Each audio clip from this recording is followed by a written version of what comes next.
नमस्कार, स्वागत है आपका। आप देख रहे हैं धार भी रफ्तार भी। मैं हूं आपके साथ सना वारिस। करेंगे खबरों की शुरुआत। देश और दुनिया की तमाम खबरों को जानेंगे फटाफट अंदाज में। इसकी शुरुआत जम्मू कश्मीर की अहम खबरों के साथ। राइजिंग इंडिया में बोले जम्मू कश्मीर के एलजी मनोज सिन्हा। कहा 5 अगस्त 2019 जम्मू कश्मीर के लिए था ऐतिहासिक। जम्मू कश्मीर में हो रहा है विकास। जम्मू कश्मीर के एलजी ने कहा जम्मू कश्मीर के माहौल में लोग तब्दीली महसूस कर रहे हैं। तालीमी मैदान में भी अहम तब्दीलियां लाई गई हैं। राइजिंग इंडिया में एलजी मनोज सिन्हा ने कहा सड़क की रफ्तार बढ़ गई है। पहले 6 किलोमीटर थी, अब रोजाना 20 किलोमीटर सड़क बन रही है। एलजी मनोज सिन्हा ने कहा कि हमने 50,026 प्रोजेक्ट मुकम्मल किए हैं। रवा साल हम 70,000 प्रोजेक्ट मुकम्मल करेंगे। एलजी मनोज सिन्हा ने मजीद कहा कि हम हर इशारे में कौमी औसत से बहुत आगे हैं। हमने 450 खिदमात ऑनलाइन की हैं। बीजेपी नेता अशोक कौल का बयान। करगिल हिल काउंसिल चुनाव पर दिया बयान। सभी 26 सीटों पर अपने उम्मीदवार उतारेगी पार्टी। कठुआ के हीरानगर के सान्याल सीमा क्षेत्र में पुलिस चौकी से करीब खेतों में जोरदार आईईडी धमाका। एसओजी का तलाशी अभियान जारी। बम निरोधक दस्ता और डॉग स्क्वाड टीम भी मौके पर पहुंची। सोपोर में कलयुगी बेटे ने की मां की हत्या। पुलिस ने आरोपी को किया गिरफ्तार। नशे का आदी है आरोपी।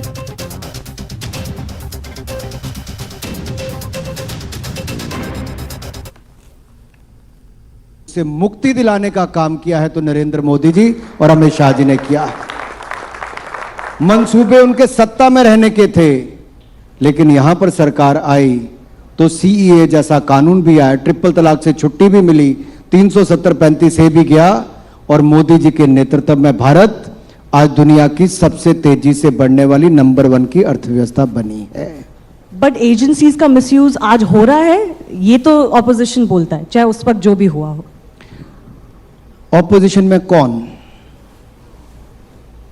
लालू प्रसाद यादव जी, जो चारा घोटाले में, जिन्होंने जानवरों को नहीं छोड़ा, उनके चारे को नहीं छोड़ा, उनका इस्तीफा हुआ। अब उनके ऊपर तुम मुझे जमीन दो मैं तुम्हें जॉब दूंगा, ये पूरे परिवार पर जान चल रही है। दूसरे अरविंद केजरीवाल जी, जिनकी सरकार के कम से कम 10 ऐसे लोग, विधायक और मंत्री जेल में या बेल पर हैं भ्रष्टाचार के मामलों में। सत्येंद्र जैन जेल में है, जिनको भारत रत्न दिलाते थे और 10 महीने से जेल में है। दूसरे उनके शराब मंत्री मनीष सिसोदिया जी जेल में हैं, जिनको शहीद भगत सिंह से तुलना करते हैं। और तीसरे राहुल गांधी जी, सोनिया गांधी जी, जो नेशनल हेराल्ड के मामले में बेल पर हैं। ये सब लोग बीबीसी चला रहे हैं। सुन लीजिए, भ्रष्टाचारी बचाओ कैंपेन। तो जितना मर्जी भ्रष्टाचारी बचाओ कैंपेन चलाएंगे, कोई बच नहीं पाएगा। आपने राहुल गांधी का नाम लिया। उनका जो डेफेमेशन का केस में उनको सेंटेंस हुआ है और उसके बाद उनकी लोकसभा से डिस्क्वालिफिकेशन हुई है, उस पर बड़ा बवाल हो गया है। और अब 2 कंट्रीज ऐसी हैं, यूएसए और जर्मनी, जिन्होंने कुछ जवाब भी दिया है। उनका जवाब अब किस तरह से लेते हैं ये भी बताइए हमें। उन्होंने बोला कि वो केस को देख रहे हैं, भारत में कैसे चल रहा है, that judicial independence is very important. But हुआ ये है कि दिग्विजय सिंह, सीनियर कांग्रेस लीडर, ने उनका धन्यवाद किया है कि उन्होंने इस बात को नोटिस किया है और इस पे टिप्पणी करी है। बीजेपी ये कहती रहती है कि राहुल गांधी ने फॉरेन इंटरवेंशन की बात करी थी, तो क्या ये फॉरेन इंटरवेंशन लग रहा है आपको? देश का अपमान करने में कांग्रेस कहीं पीछे नहीं रहती। लोकतांत्रिक, राजनीतिक और कानूनी लड़ाई जब देश में नहीं लड़ पाए तो विदेशी जमीन पर जाकर विदेशी एजेंसियों की और विदेशी सरकारों की मदद मांगने में राहुल गांधी जी और कांग्रेस पीछे नहीं रही। यह भारत के लोकतंत्र पर हमले से कम नहीं है और इसका जीता जाता सबूत अब दिग्विजय सिंह जी ने दे दिया है। जब राहुल गांधी जी लंदन में थे, कैम्ब्रिज में बोल रहे थे, तो मैंने कहा था London lies and Cambridge cries से बाहर आ जाना चाहिए राहुल गांधी जी को। आज फिर कहता हूं, यह कांग्रेस का रोना धोना। क्या राहुल गांधी पहले ऐसे व्यक्ति हैं जिनको सजा सुनाई गई और जिनका इस्तीफा हुआ है? मैं आज ये केवल कागज इसलिए लेकर आया हूं सारे के सारे ये 2013 से लेकर आज तक जिन 13-14 लोगों को भ्रष्टाचार के मामले में सजा हुई और उनको अपनी विधानसभा से और लोकसभा और राज्यसभा की सदस्यता से इस्तीफा देना पड़ा, उन सबके चिट्ठे यहां पे श्रीमान राहुल गांधी जी से लेकर लालू प्रसाद यादव जी तक हैं। क्या राहुल गांधी जी तब रोए थे जब लालू प्रसाद यादव को जेल हुई थी? उन्होंने क्या तो तब ऑर्डिनेंस रोए थे फाड़ा जब था। तब जयललिता जी को मुख्यमंत्री रहते इस्तीफा देना पड़ा था? जब जगजीत शर्मा से लेकर बाकी सांसदों को इस्तीफा देना पड़ा? क्या राहुल गांधी के लिए देश में नया कानून बने? क्या एक व्यक्ति देश और संसद से बड़ा हो गया, देश से बड़ा हो गया है? उनका अहंकार उनको आज यहां तक लेकर आया है। कांग्रेस में अब लोग ये कहने लगे हैं, इनफैक्ट कुछ एमिनेंट पर्सनालिटीज ने भी बोला है कि ये कानून वाकई में बहुत ज़्यादा सीरियस है और ऐसे डिस्क्वालिफिकेशन नहीं होनी चाहिए 2 साल की सज़ा होने पर, और वो भी डेफेमेशन जैसे केस पे। तो एक्चुअली इस कानून पर विचार करने की ज़रूरत है। अरे भाई, जब इनकी सरकार के समय सुप्रीम कोर्ट ने लिली थॉमस केस में जजमेंट दी थी, तब राहुल गांधी जी की सरकार उस समय ऑर्डिनेंस ला रही थी। ये श्रीमान राहुल गांधी जी ने हाई मॉरल ग्राउंड लेते उसके ऑर्डिनेंस को फाड़ा था। आज जेल में है, आज जेल सजा हुई है इनको 2 साल की। ये अनुराग ठाकुर ने या किसी मोदी सरकार ने कानून नहीं बनाया है, ये सुप्रीम कोर्ट की जजमेंट 2013 की है। राहुल गांधी जी ने कोई पहली बार माफी नहीं मांगी, 2018 में भी माफी मांगी थी। जो कहते ना कि गांधी माफी नहीं मांगता, अरे वीर सावरकर जी का अपमान कर दिया आपने। राहुल कभी सावरकर हो भी नहीं सकता, क्योंकि सावरकर जी ने देश के लिए जेल भुगती थी। आपका जो पृष्ठभूमि है वो दिखाता है। आप तो नाभा जेल में जब नेहरू जी को डाला गया तो लिखित में माफी मांगकर आए थे। राहुल जी जरा पीछे पढ़ के देख लेना क्या हुआ था। सावरकर जी ने देश के लिए काल कोठरी में रहे, वापस आकर स्वतंत्रता सेनानियों के बाकियों के साथ जोड़कर देश को उस ओर लेकर गए। मेरा सवाल केवल इतना है, अगर आपने 2018 में माफी मांगी थी तो 2019 में आपके खिलाफ 7 मुकदमे और चल रहे हैं जिसमें आप बेल पर हो। मैं आप सबको चैनल के माध्यम से बताना चाहता हूं, एक मामले में नहीं, राहुल गांधी जी 7 मामलों में बेल पर हैं।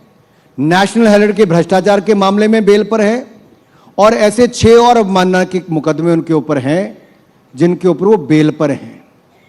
दूसरी बात, अगर एनसीपी के सांसद लक्षद्वीप के जिनको 10 साल की सजा हुई, वो सुप्रीम कोर्ट तक गए, उनकी सजा पर रोक लग गई, अब उनको वापस सांसद बनाने का बोल दिया गया है। राहुल गांधी जी क्यों नहीं कोर्ट गए? पहली बात ये, राहुल गांधी जी ने माफी क्यों नहीं मांगी? पिछड़े समाज का अपमान किया, भरी सभा में किया, पूरे पिछड़े समाज को गाली निकाली। लेकिन पिछड़े समाज के आगे राहुल गांधी कैसे झुके? भाई, इतने बड़े परिवार से आते हैं, उनका तो अहंकार इतना है कि वो पिछड़े समाज से माफी कैसे मांगे? दूसरी बात, वो कोर्ट में वापस जा सकते थे अपील करने। कांग्रेस पार्टी में 6 ऐसे बड़े नेता हैं जिनको राज्यसभा की सदस्यता दी गई और बड़े वकील हैं वो। क्या एक ने भी राहुल गांधी जी को सलाह नहीं दी कि आप जाके कोर्ट में अपील कीजिए, आपके दंड पर रोक लग जाएगी, आप सांसद बने रहेंगे? और इसमें लोकसभा का रोल कहां है शिवानी जी? इसमें तो जैसे ही कोर्ट का आदेश आता है उसी क्षण उसी पल आपकी सदस्यता चली जाती है। केवल लोकसभा सेक्रेटरीएट को आपको उसकी पुष्टि करनी होती है जी। तो भ्रम फैलाया जा रहा है पूरे देश भर में कि राहुल गांधी के खिलाफ अन्याय। ये 14 लोगों की सूची है जी, ये सबके ऑर्डर्स मैं साथ में लेकर आया हूं। जयललिता जी से लेके लालू जी से लेके राहुल गांधी जी तक सबके ऑर्डर हैं। कानून सबके लिए एक जैसा है, लेकिन गांधी परिवार अपने आप को भारत के कानून से ऊपर समझता है, भारत की संसद से ऊपर समझता है और अपने आप को देश से ऊपर समझता है। कभी जर्मनी के घुटने टेकता है, कभी अमेरिका में घुटने टेकता है, कभी अमेरिका में घुटने टेकता है, कभी इंग्लैंड में घुटने टेकता है। भारत के लोग वोट देते हैं, वहां जितना मर्जी धोना धोना कर ले। यहां पर गुजरात से लेकर त्रिपुरा, त्रिपुरा से लेकर मेघालय और नागालैंड तक, उत्तर प्रदेश, उत्तराखंड, मणिपुर, गोवा, सभी जगह भारतीय जनता पार्टी की जीत हुई है। बट आप क्यों मानते हैं कि उन्होंने चैलेंज नहीं किया? आपने कहा था कहीं पे कि कोई कंस्पिरेसी चल रही है क्या कांग्रेस के अंदर कि वो राहुल देखिए, गांधी को हटाना चाह रहे हैं? ना आज तक प्रियंका जी ने इसका जवाब दिया, ना कांग्रेस के किसी और नेता ने। ऐसे कौन लोग हैं जो राहुल गांधी से छुटकारा पाना चाहते हैं? ये सोची समझी साजिश किसने रची? नहीं, आप किस बेसिस पे कह रहे हैं कि ये साजिश है? क्योंकि हो सकता है ये उनकी स्ट्रैटेजी हो, वो सिंपैथी गार्नर करना चाह रहे हैं, लोगों को मोबिलाइज करना चाह रहे हैं। सड़क पे कहीं पे 4 लोग, कहीं पे 6 लोग, कहीं पे 12 लोग, कहीं पे 18 लोग, और कहीं तो राजस्थान में एक मंत्री ने यहां तक कह दिया अगर राहुल गांधी की सपोर्ट में नहीं आओगे तो पार्टी से निकाल दिए जाओगे। यानी कि आने वाले तैयार नहीं हो पा रहे लोग, भटकते फिर रहे कि कोई सपोर्ट में आ जाए। तो आपको लगता है इससे कोई फायदा नहीं होगा कांग्रेस को? अरे किस बात का फायदा होगा? पूरे पिछड़े समाज का अपमान करने वाले को क्या लगता है पिछड़ा समाज सपोर्ट करेगा? क्या बाकी लोग जिनके लिए भारत का कानून एक जैसा है वो किसी और दूसरे व्यक्ति को सोचे जो देश के कानून से उसको सपोर्ट करेंगे? जो भ्रष्टाचार के मामले में बेल पर है क्या उसको सपोर्ट करेंगे? योगदान क्या है उनका देश के लिए? क्या योगदान है? आप बार बार ये कह रहे हैं कि वो वो दूसरे जो बार बार कहते हैं कि हमारे परिवार ने कुर्बानी दी, अरे देश में 60 साल से ज्यादा राज आपके परिवार ने और आपकी पार्टी ने किया है।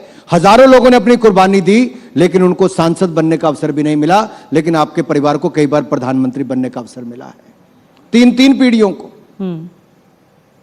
आप बार बार ये कहते हैं कि वो विदेशी देशों के सामने घुटने टेक रहे हैं, लेकिन कांग्रेस ये कहती है कि उन्होंने तो कभी इंटरवेंशन मांगा ही नहीं, और अभी भी अगर वो बात कर रहे हैं तो सिर्फ यही कह रहे हैं कि दूसरे देशों को देखना चाहिए कि भारत में क्या हो रहा है, क्योंकि भारत में अब डेमोक्रेसी नहीं है, तो दुनिया को फर्क पड़ना चाहिए इससे। क्या भारत के संवैधानिक संस्थाओं में कांग्रेस का विश्वास खत्म हो गया है? ये बार बार प्रश्न चिन्ह खड़ा करते हैं सुप्रीम कोर्ट पर, बार बार इलेक्शन कमीशन ऑफ इंडिया पर, ईवीएम पर, सेबी पर, आरबीआई पर, बाकी संस्थाओं पर। इनको किसी के ऊपर भरोसा ही नहीं रहा। इन 75 वर्षों में जिन संस्थाओं के कारण भारत आगे बढ़ता गया, भारत की क्रेडिबिलिटी बढ़ी। दुनिया के किसी देश में इतना दम नहीं कि 140 करोड़ के देश में इतने साफ सुथरे चुनाव करवा लें। आप किसी राज्य में जीत जाएं तो ईवीएम ठीक है, आप हार गए तो ईवीएम में खराबी है। पर मैं आपसे एक सवाल पूछना चाहती हूँ, आप इंफॉर्मेशन और ब्रॉडकास्टिंग मिनिस्टर भी हैं। बीजेपी बार बार ये बोलती है कि एक वेस्टर्न नैरेटिव है इंडिया के खिलाफ, उसकी ग्रोथ के खिलाफ वेस्टर्न एजेंडा चलता है, उसमें बहुत से भारतीय लोग भी मिले हुए हैं। अभी आपने बीबीसी टर्म यूज़ किया, आपने देखा होगा कि उस डॉक्यूमेंट्री को लेके कितना बवाल हुआ। उसके बाद कुछ ओपेड्स वगैरह भी लिखे जाते हैं, मैगजीन में कवर होते हैं। बट क्या बीजेपी लेड सरकार, सेंट्रल सरकार इस नैरेटिव को इफेक्टिवली काउंटर कर पा रही है? अगर ये नैरेटिव है तो सरकार की भी जिम्मेदारी बनती है कि आप उसको काउंटर करें, इफेक्टिवली करें। सन 2001 के बाद 22 साल हो गए।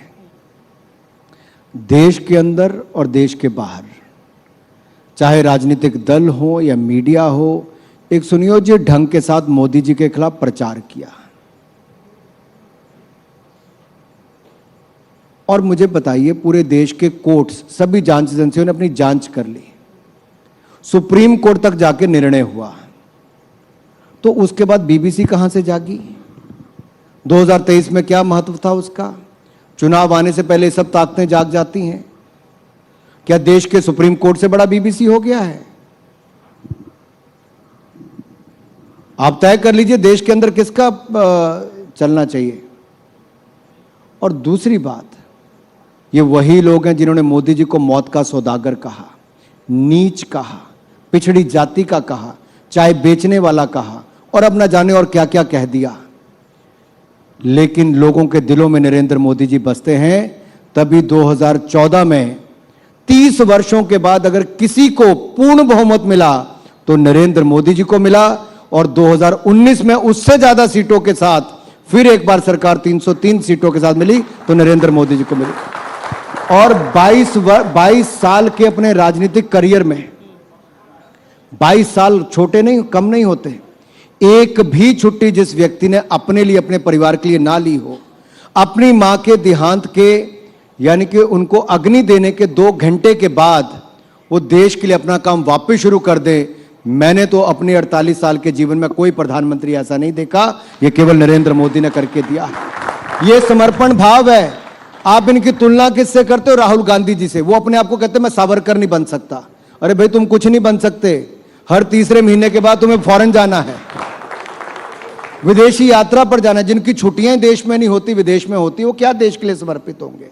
आपने जिनके लिए देश में कोई नहीं बोलता लेकिन विदेशी ताकतें बोलने के लिए आ जाती हैं, ये वो वाला भारत नहीं है राहुल जी 1962 वाला। ये 2023 का नया भारत है, नया भारत, न्यू इंडिया और सशक्त इंडिया जो मोदी जी के नेतृत्व में बन रहा है। जी, मेरे पास 5 मिनट है। मैं आपसे थोड़ी बहुत स्पोर्ट्स की बात करना चाहती हूँ, लेकिन उससे पहले मैं आपसे पूछना चाहती हूँ, आपने नरेंद्र मोदी जी की बात करी। उन्होंने अभी बीजेपी के हेडक्वार्टर्स में जो फंक्शन आपका हुआ था, उसमें बिल्कुल खुले में बोला था कि करप्शन के खिलाफ जो फाइट चल रही है वो रुकेगी नहीं। बहुत क्लियर मैसेज उन्होंने दिया था। आप देख रहे होंगे कि दिल्ली के जो चीफ मिनिस्टर हैं अरविंद केजरीवाल, वो आजकल दिल्ली असेंबली में उन्होंने बहुत बयान किए हैं प्राइम मिनिस्टर नरेंद्र मोदी के खिलाफ करप्शन के इशू पे और निजी करप्शन के इशू पे। आप उसका कुछ रिस्पॉन्स देना चाहेंगे? मैं तो केजरीवाल जी पे हंस ही सकता हूं। मुझे उनका चेहरा देख के कई बार हंसी आती, कई बार रोना भी आता है। ऐसा क्यों? जो व्यक्ति की राजनीति में आना ही झूठ पर हुआ हो, जो अपनी बेटियों की कसम झूठी खाकर राजनीति में आया हो, जिसने झूठ बोलने का नया रिकॉर्ड बनाया हो, जो भ्रष्टाचार के खिलाफ आंदोलन करके राजनीति में आया हो कह के कि मैं तो आऊंगा नहीं, लेकिन आ गए। आज आप वो इतिहास उठाकर देखिए, 8 साल में 12 मंत्री विधायक किसके और पार्षद किसके भ्रष्टाचार के चलते इस्तीफा देना पड़ा, तो श्रीमान अरविंद केजरीवाल जी की पार्टी में हुआ है। शराब घोटाले से लेकर बाकी घोटालों में उनके मंत्री जेल में गए हैं। वे ऐसे पढ़े लिखे व्यक्ति हैं जिन्होंने आज तक 9 साल मुख्यमंत्री बनने को आ गए, लेकिन एक भी फाइल साइन नहीं की है। बहुत समझदार आदमी है, पढ़ा लिखा, क्योंकि पता है साइन कर दिया तो जेल जाना पड़ेगा सिसोदिया के पीछे पीछे। लेकिन ये जो शराब घोटाला हुआ ये इनकी ही देखरेख में हुआ है।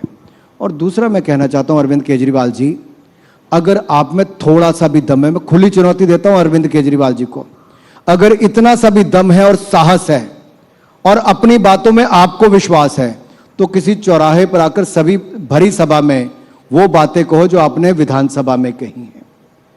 अरे विधानसभा में तो संरक्षण लेते हो, बचते हो, आड़ में रहते हो, बाहर आओ। तो जितनी बार इस देश में अरविंद केजरीवाल ने माफी मांगी, शायद किसी ने नहीं माफी मांगी। रिकॉर्ड निकालिए जी। मेरा गुस्सा है आप लोगों से, मेरा मीडिया से इस बात को लेकर गुस्सा भी है। आप देश के सामने सच नहीं रखते जी। कितने ऐसे मुकदमों में अरविंद केजरीवाल जी ने माफी मांगी है, जरा देश को बताइए। कितनी बार झूठ बोला है? कितने मुकदमे राहुल गांधी जी के खिलाफ चल रहे हैं जहां पे झूठ बोल के अवमानना के उनके मुकदमे चल रहे हैं। अगर इनकी बातों में दम होता तो कोर्ट में खड़े होकर कहते कि रोज सुनवाई कीजिए, इसको सत्य, दूध का दूध पानी का पानी हो जाए। लेकिन अरविंद केजरीवाल ने वो नहीं किया, उल्टे दुम दबाकर भागे और माफी मांगी हर बार जाकर। अगर दम है अरविंद केजरीवाल जी तो किसी भरी सभा में बोलकर देखो, फिर ना आपको भी कोर्ट के चक्कर काटने पड़े और माफी मांगनी पड़े। फिर उनके ऊपर भी डेफेमेशन का केस होगा? बहुत सारे लोग हैं करेंगे जी, क्योंकि झूठ बोलने का काम तो इनका जाता नहीं है। अगर सच बोलते हैं तो चौराहे बोल के करें ना, कौन रोकता है? सदन से सड़क पर आए, बोले। ये डर है उनका, क्योंकि पता है जिसको ईमानदारी का सर्टिफिकेट दे रहे थे जेल में है, और इनका डिप्टी चीफ मिनिस्टर नहीं, वो मुख्य आरोपी शराब घोटाले के हैं मनीष सिसोदिया जी। वो मुख्य आरोपी हैं, लेकिन किंग पिन शराब घोटाले के अरविंद केजरीवाल है। मैं आज आपके नंबर 1 चैनल पर बोलकर जा रहा हूं। अरविंद, अनुराग जी, मैं कुछ सवाल स्पोर्ट्स पे आपसे लेना चाहती हूँ, क्योंकि जब हम राइजिंग इंडिया की बात करते हैं तो उसमें स्पोर्ट्स का बहुत हिस्सा है। हमने देखा है कि स्पोर्ट्स जिंदगी बदल देता है, खिलाड़ी की भी, उनके परिवारों की भी, कभी कभी पूरे गांव, पूरे शहर की जिंदगी बदल जाती है। मैं आपको याद दिलाना चाहूंगी, लोकसभा में स्पोर्ट्स मिनिस्ट्री ने कहा है कि खेलो इंडिया के तहत उन्होंने करीब 2500 एथलीट्स को आइडेंटिफाई किया है, उनका सपोर्ट किया जा रहा है ग्रास रूट लेवल पे। लेकिन मैं देख रही हूँ उस डेटा में जो प्रदेश ऑलरेडी स्पोर्ट्स में आगे हैं, जैसे हरियाणा, उनके बहुत खिलाड़ी हैं। कुछ प्रदेश जो स्पोर्ट्स में थोड़े पीछे हैं, उनके अभी भी कम खिलाड़ी हैं। आप इस डिसबैलेंस को कैसे कवर करेंगे? देखिए, 3 स्कीमें अलग अलग हैं। एक तो टॉप स्कीम है टारगेट ओलंपिक पोडियम स्कीम, जिसमें खिलाड़ी का बोर्डिंग लॉजिंग ट्रेनिंग यानी कि रहना भोजन खाना ट्रेनिंग सारा देश विदेश सारा एलीट एथलीट्स का भारत सरकार वहन करती है। इस पे करोड़ों रुपए लगभग 100 करोड़ रुपए हमारा खर्च हुआ है। दूसरी स्कीम है खेलो इंडिया एथलीट्स के लिए, जहां पर प्रत्येक खिलाड़ी के ऊपर लगभग 6,28,000 रुपया खर्च एक खिलाड़ी के ऊपर होता है। उसकी बोर्डिंग लॉजिंग ट्रेनिंग और उसको जेब खर्च भी दिया जाता है। टॉप स्कीम में भी खिलाड़ी को 6 लाख रुपया साल का जेब खर्च मिलता है, यानी कि बाकी सारा खर्चा भारत सरकार करती है। 6 लाख रुपया ओवर एंड अबव मिलता है पॉकेट अलाउंस के रूप में, आउट ऑफ पॉकेट अलाउंस। इसी तरह से इन खिलाड़ियों को खेलो इंडिया एथलीट्स को 1,20,000 रुपया जेब खर्च मिलता है, जो लगभग 3,000 खिलाड़ी जिनकी आपने चर्चा की। इसके अलावा हमारे 23 नेशनल सेंटर ऑफ एक्सीलेंस चल रहे हैं, जहाँ पे हज़ारों खिलाड़ी खेल रहे हैं। साइड ट्रेनिंग सेंटर चल रहे हैं और हमने 1,000 खेलो इंडिया सेंटर देश भर में खोलने की शुरुआत की और मुझे कहते हुए प्रसन्नता है हमने 930 सेंटर सैंक्शन कर दिए हैं और 15 अगस्त 2023 से पहले 1,000 के 1,000 सेंटर्स हम शुरू कर देंगे और देश को समर्पित कर देंगे। अब इसमें कोई भेदभाव नहीं है। टैलेंट आइडेंटिफिकेशन कमेटी है, वो चिन्हित करती किन खिलाड़ियों में मेडल जीतने की क्षमता है। हम उनको सिलेक्ट करते हैं। एक कोर है जो एलीट एथलीट आ गया, डेवलपमेंट एथलीट आ गया, इनकी कैटेगरीज है टॉप्स में, और एक खेलो इंडिया एथलीट अलग से हैं। तो ये जो चुने जाते हैं किसी भी राज्य का हो, हमने इसमें ना जाति देखते हैं, ना धर्म देखते हैं, ना संप्रदाय देखते हैं, ना क्षेत्र देखते हैं। हम खिलाड़ी की केवल प्रतिभा देखते हैं, जो भारत को मेडल जिता सके उसी को आगे बढ़ने का अवसर मिलता है। जी, thank you for clarifying that. As we wrap up this session on the theme of Rising India and Play to Rise, it is very important to mention that हम होप करते हैं अनुराग जी कि भारत विश्व गुरु बन रहा है, तो स्पोर्ट्स में भी जल्दी विश्व गुरु बनेगा। आपको बहुत बहुत उसके लिए कांग्रेचुलेशंस और ऑल द बेस्ट। मुझे तो लगता है प्रधानमंत्री मोदी जी की सोच है, जिस क्षेत्र में कोई नहीं देखता था, मैं अंत में इतना ही कहूंगा, अगर टॉप टू बॉटम अप्रोच हो तो उसका एक फायदा यह है खिलाड़ियों को जानना, उनके परिवार से बात करना, उनको सुविधाएं देना, और मात्र 7-8 सालों में 900 करोड़ से बजट बढ़ाकर लगभग 3400 करोड़ रुपया कर देना प्रधानमंत्री मोदी जी ने किया है। मैं इस मंच से उनका आभार प्रकट करता हूं। खिलाड़ियों का मनोबल बढ़ाया, उसका धन्यवाद करता हूं। और भारत के खिलाड़ियों ने लगातार मेडल जिताए और अभी हमारी 4 बेटियों ने IBA women world boxing championship में 4 गोल्ड मेडल जीते हैं। उनको इस मंच से बहुत बहुत बधाई। आप सबका धन्यवाद। One of them will be with us very shortly. Just stay with us, Anurag ji. We want to felicitate you. All right, thank you very much, Anurag ji. I'd request you to stay on stage. आपने 4 gold medal winners की जिक्र की, उनमें से एक हमारे साथ आज है इस शाम के दौर में. So, ladies and gentlemen, before we get to that, we need to present the real heroes in the sporting category, and the first winner in this category is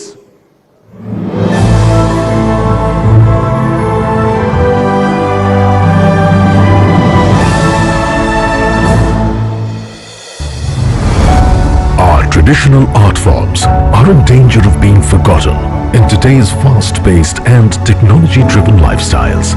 Thankfully, there are true masters in our nation who don't just keep the art form alive, but make it thrive. One such master is Ratnavel Pandyan, who runs the Pulithavan Silamba Training School, which trains children in an ancient martial art form, Silambam. Over 1,000 children have received free training in this school so far. Rising India honors Ratnavel and his school, passing on this ancient tradition for future generations. Ladies and gentlemen, please welcome the representatives of Pulithavan Silamba from Tamil Nadu. The school has been imparting the traditional Indian martial art of Silambam or Silambatam free of cost for the last 34 years. Can we have a round of applause for Mr. Ratnavel and his incredible contribution through the art of Silambatam, which he has been teaching to students for the last 34 years. Ladies and gentlemen, can we have a round of applause, Mr. Ratnavel.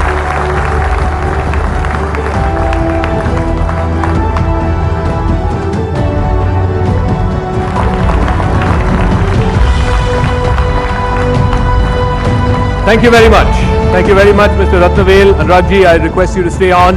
We have one more winner in this category of sports. So let's play out the AV of the next winner in this category.